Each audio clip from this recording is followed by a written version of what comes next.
Assalamualaikum, Namaste, Haru Nefer. This is Qesankh with another exciting video for you. And in this video, I kind of want to talk to you about the reality that you exist in. It is one among an infinite number of realities.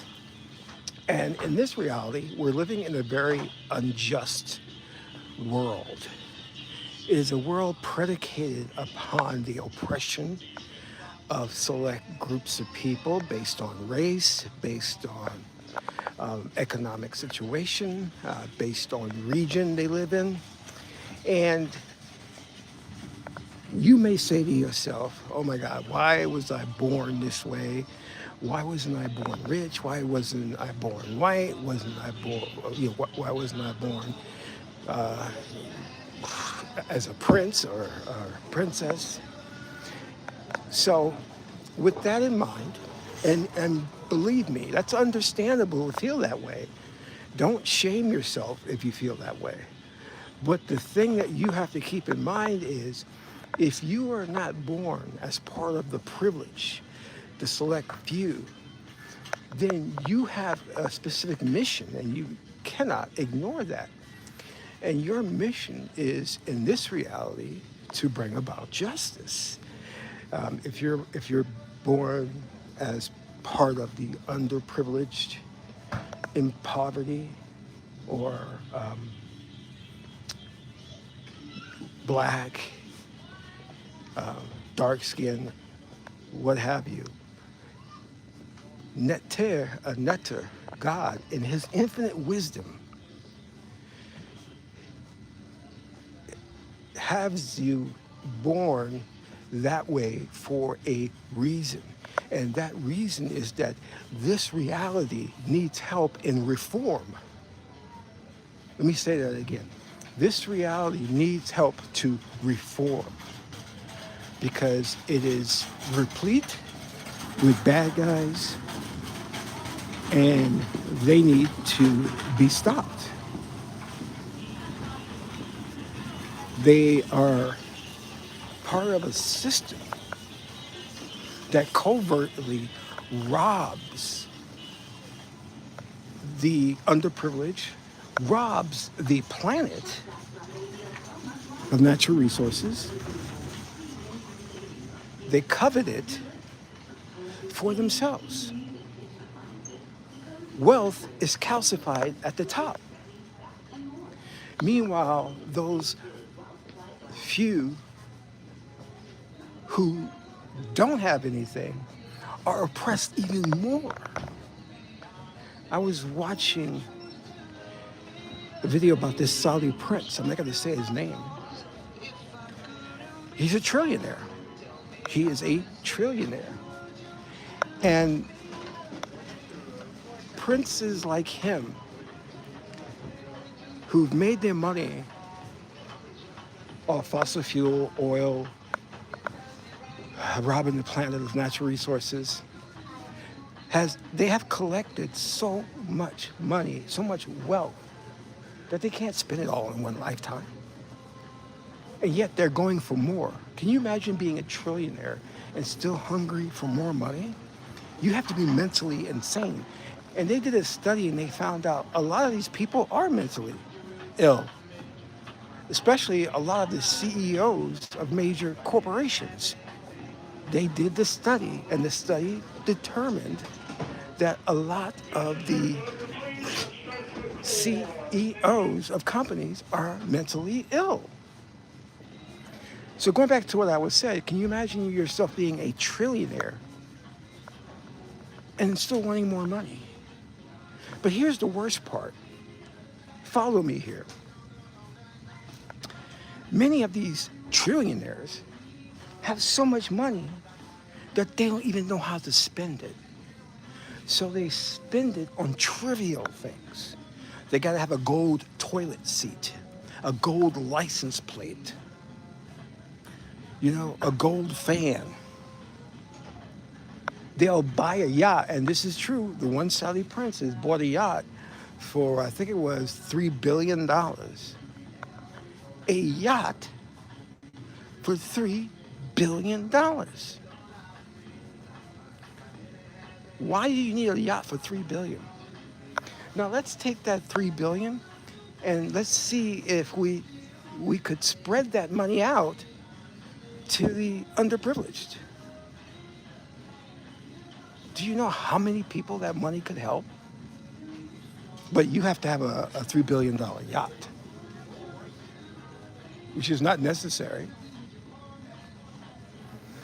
And if you were to disperse that money among the underprivileged, you know that you would get more money. So it's not like that money won't be replaced or replenished. You know it will. But they hoard money.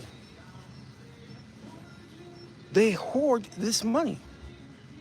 That's why I say it's calcified at the top. They could easily take $10 billion and feed the hungry in Africa and India, set up food banks. But they won't. They won't. This is because you have the existence of evil in this space-time continuum. And it's your responsibility, whether you know it or not, is to participate in bringing the downfall of this evil. You know that?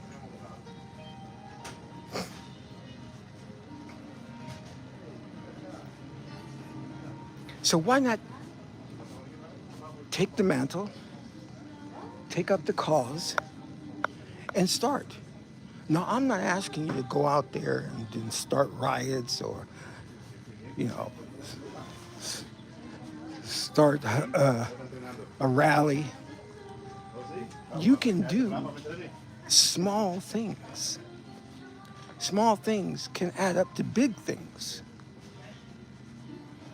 Sometimes a movement is started by just an idea, by just a thought, and it spreads like a virus. So don't think that you have to become the next Martin Luther King Jr. You can simply start by an idea and pass that idea on to other people. Like what I'm doing here. Just start communicating with people. Form study groups, if you will. Speak about this. As I said before, don't worry. You don't have to start a massive movement. That type of thinking can also prevent you from wanting to do the movement because you may see it as a very arduous task, and it's not. But understand that you were birthed in this reality to help bring down the corruption. That's your mission. That's why you were born with this melanin in your skin. And whether you realize it or not, we're living in a very sick, corrupt, destructive reality. And the reason why I say that and emphasize it so much is because there is more going on than what you see. There is more going on than what you see. You're only seeing like the tip of the iceberg.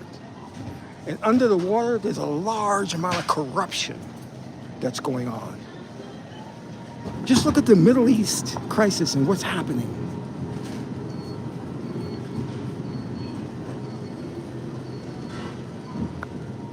Again, don't think that you have to be some righteous leader leading a massive movement. Don't think that way. Think small. Because many people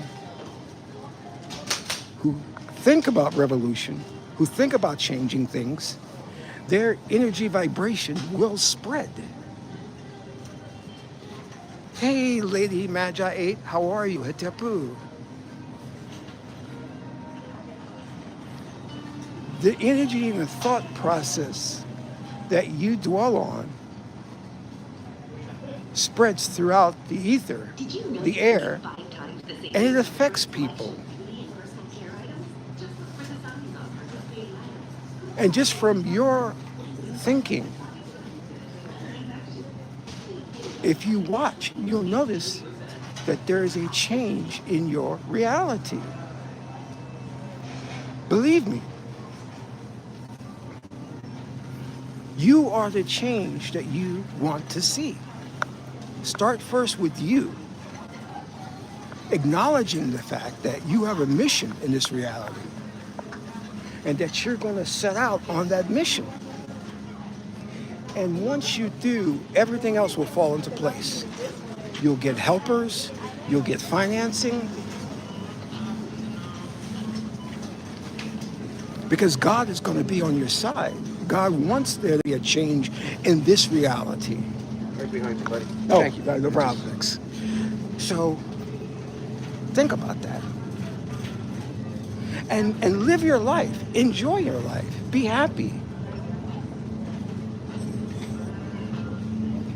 Don't focus on the change and the corruption to the point of where you get all stressed out and you think everything is hopeless. No, don't get that way.